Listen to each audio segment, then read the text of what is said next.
between a travel agent and a customer. The customer wants to book a coach ticket. First, you have some time to look at questions 1 to 7.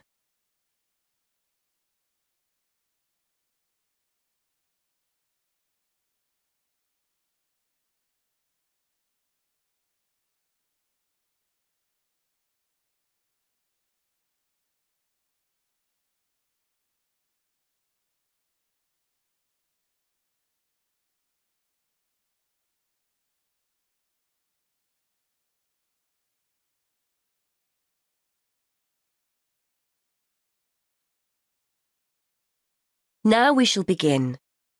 You should answer the questions as you listen, because you will not hear the recording a second time.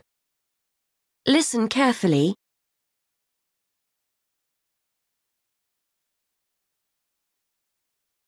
Good morning. I'd like to book a coach to London. I was hoping you had something available this Saturday afternoon. Good morning, sir. Take a seat and I'll just check for you. Yes, we still have several free seats for Saturday. Where will you be leaving from? There are 3 pickup points in town: Main Street, Centenary Square, or the Central Bus Station. From Centenary Square, please. That's easier for me to get to than the bus station. And what time would you like to leave? There are coaches on the hour every hour, from 12 through till 6 p.m. Well, I'm meeting someone at the station in London and I need to be there for 4:30. So, which one would you recommend? Well, there's one leaving at 1 that arrives at Victoria Station at 4:10, if that's any good. Traffic is usually quite light at the weekend and the drivers tend to make good time, so I think you'd certainly be there for 4:30. OK, that sounds just right. I think I'll take that. I can always phone ahead if I'm going to be late. And when are you returning, sir? Actually, I'm not sure when I'll be coming back, so I won't book a return ticket, just one way. I can always book you an open return if you'd like. You can use this at any time within the next month, as long as you contact us first to reserve a seat. Well, there's a chance I might be getting a lift back, you see, so I'll just pay for one way. I don't want to buy a return if I don't need it. OK, no problem. Are you travelling alone? Just the one ticket, please. I'm going down to visit my daughter at university. My son's meeting me at the station, so it's a proper family reunion. Very nice. OK, well, I can book that for you if you like, sir. That'll be £23.50. Now, I just need to take down some details. Can I have your name, please? Yes, it's Matthew Upton. That's U-P-T-O-N. And your address? 34 Allesley Road. Allesley, that's A-L-L-E-S-L-E-Y.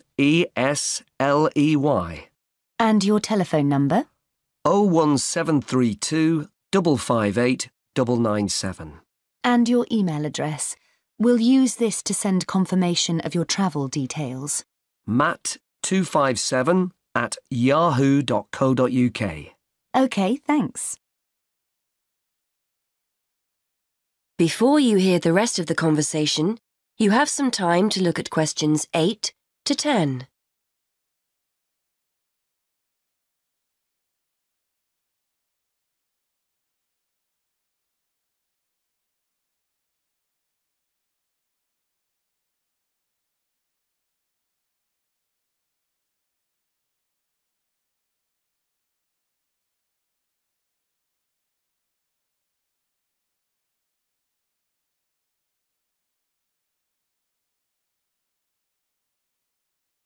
Now listen and answer questions 8 to 10. Before I forget, I'll be taking a little luggage. Is there a set luggage allowance? We offer a very good luggage allowance. You can take 2 suitcases as long as they're no more than 20 kilos each. That's 40 kilos in total, and 1 small item of hand luggage on the coach. Most people find that more than adequate. Any additional items carry an extra charge of £10 for each bag. I certainly won't be taking that much, so I should be OK. I was worried I might be taking too much. Would you like travel insurance included with your ticket? It's an additional £2. No, I don't think so. No problem. It's not compulsory. OK. How will you be paying? Actually, I've been having trouble with my debit card today, and I've left my checkbook at home, so I'd better pay in cash. You'll give me a receipt, won't you? Certainly, and we'll send confirmation to your email address as well. So that's £23.50, sir. If you just wait a minute, I'll print you off a receipt.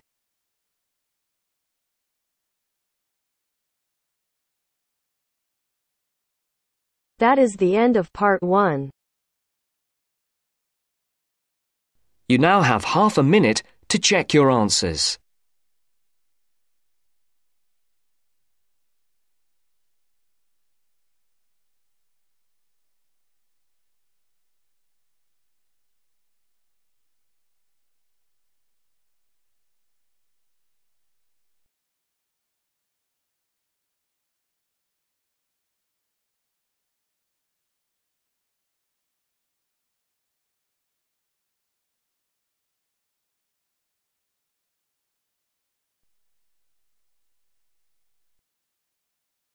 Now turns to part 2.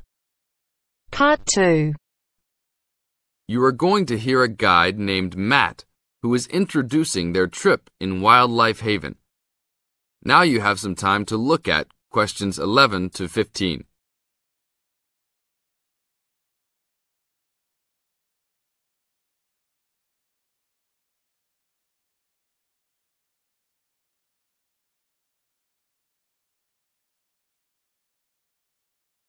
Now listen to the first part of the introduction carefully and answer questions 11 to 15.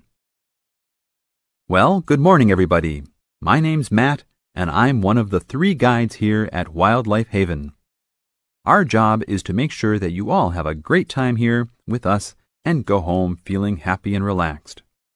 As you can see, we're away from the city in a remote area between a national park and the sea.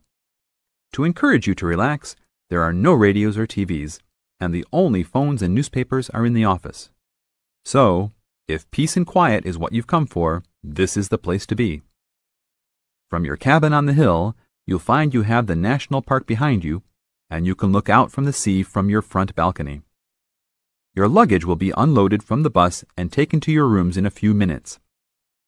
Once you have picked up your key at reception, please locate your room and check that all your luggage has arrived. The daily program here at Wildlife Haven is flexible and only as demanding as you want it to be. You should each have a brochure setting out the facilities and various walking tracks you can take. And on the bus, you are given a green sheet setting out a number of group tours in the coming week. If you want to join any tour, just write your name and room number on the relevant sheet along the wall here. Tomorrow, there is a Beachcombers and Rock Hoppers tour exploring marine life in the rock pools along the beach. Or, if you'd prefer to go inland, there's a guided forest walk that takes you off the walking tracks. If you want to catch some lunch, you could join the beach fishing expedition. And at night, you'll see there is a moonlight forest walk that leaves each night at 7 p.m. So there is plenty to choose from at Wildlife Haven, and of course, that includes just sitting on your balcony watching the waves roll in. But I would recommend my favorite tour, the Waterfall Walk. This departs at sundown each day and also provides the opportunity to have a moonlight swim. Now you have some time to look at questions 16 to 20.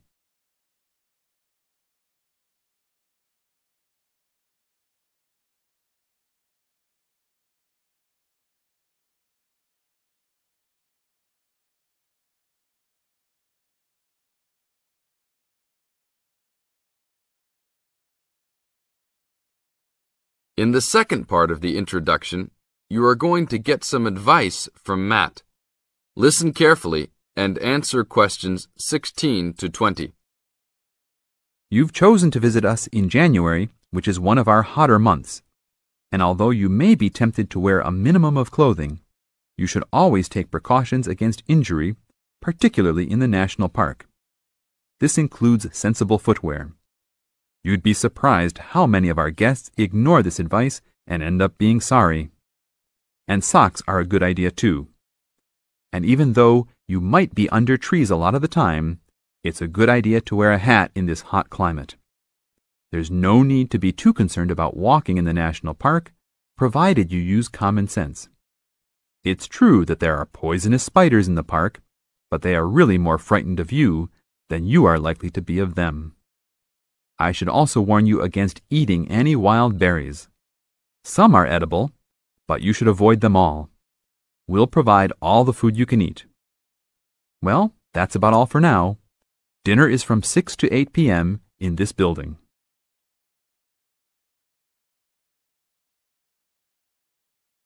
That is the end of part 2.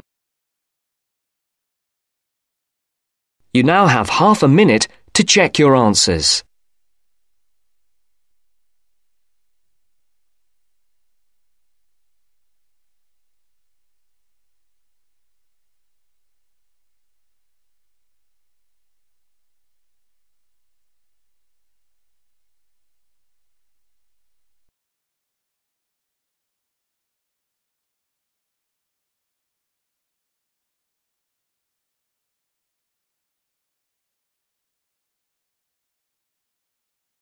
Now turns to part 3. Part 3. You will hear a conversation between a student, Kayana, and a professor about an assignment. First, you have some time to look at questions 21 to 27.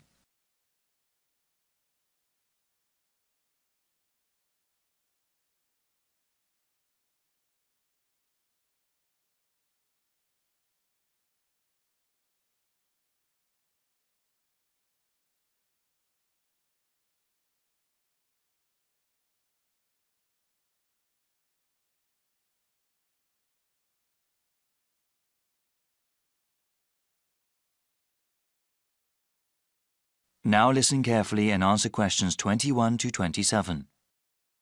Hi, Dr. Reed. Are you busy right now? Do you mind if I come in for a second? Hey, Kiana. No, I don't mind at all. Thanks. I just wanted to say that I'm enjoying your urban studies course and that I'm having some trouble with the first assignment. Okay, no problem. What do you want to ask? This is my first time writing a paper of this length. All right. What sort of trouble are you running into? Well, writing more than 10 pages is actually turning out to be quite a task. I've been rereading some of the material, and I'm just not sure how to approach the assignment. Yes, it takes some time to get used to academic writing assignments. More time than I expected, really. I also want to do a really good job on the assignment. I don't want to put a half-hearted effort into it. I'm glad to hear that. I'll say that these assignments get easier to manage as time goes on. That's a small relief. I mean, it gets easier to plan the assignment and to organize one's time, but it still takes hard work and a sincere effort to produce a good piece of academic writing. My role is to guide you to the readings I think are the most relevant and to give you tips on managing your time. Okay, could we talk about the readings then? Sure, we can go over them. I guess I want to ask about the Coal House text first. It seems like a pretty interesting book. But sometimes a bit over the top, no? I would recommend reading just the first part of the book. It's the most relevant to the assignment that I gave you. The rest of the text goes on about a topic we will cover later in the semester. All right, I'll just read the intro then. As for the Peely article, oh, did you read that one? Yes, I accessed it online and then printed it out. Okay. I would recommend you review that again. Also, remember what I said about the Liebskid article? I think you told the class to focus on the research methods, right? Yes. She approaches the problem in an innovative way. Let's see. For the Gary article, I think you should... Let me see. I think it would be best for you to read just the conclusion. Just the conclusion. I see. Yes, I would ask you to read the whole thing, but this way would be more efficient. Speaking of which, you should not bother reading the Wolfson article. Yeah, it didn't seem particularly relevant to the topic. Let's see. Any other reading you wanted to talk about? Let me see. Yes, the Cudler article. What do you think of that one? Ah, yes. How could I forget? That one is pretty central to the topic. I really think you must go over it again. Before you hear the rest of the conversation, you have some time to look at questions 28 to 30.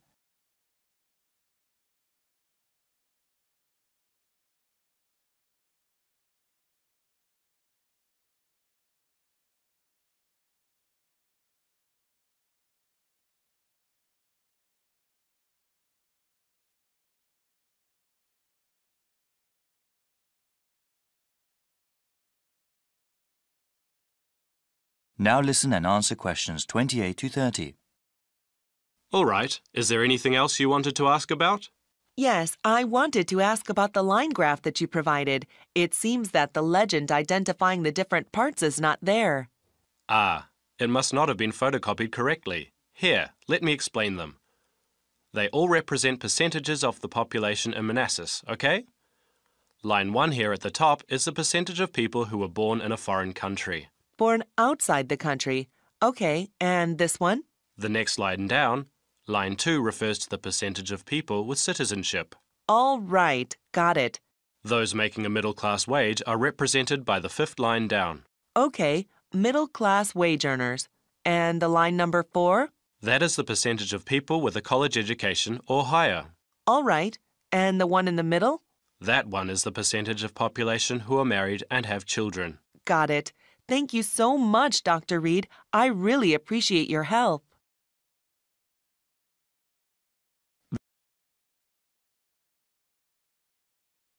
That is the end of part 3.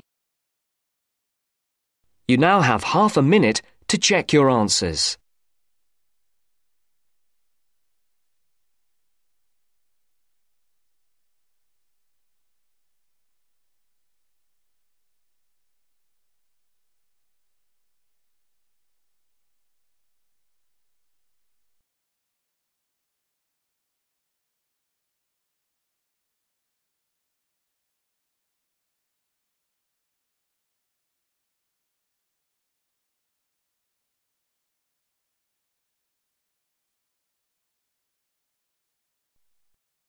Now turns to part 4.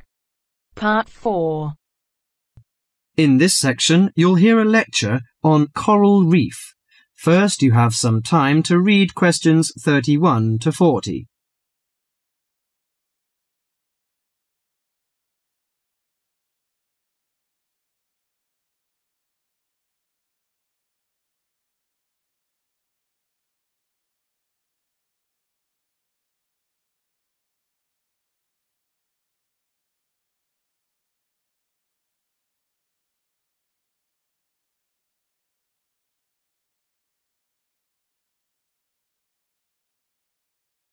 Now listen carefully to the lecture and answer questions 31 to 40. Do you fancy diving in the wonderful world of coral reefs, green sponges, colourful fish and red crabs? It is a rich garden beneath the waves. But how much do you know about the corals? Are they animals or plants? What are the threats to coral reefs? Today, Mr. Tim Harford, Executive Director of the Coral Reef Alliance, is going to introduce the facts about coral reefs. Good afternoon, everyone. Coral reefs are one of nature's most magnificent creations.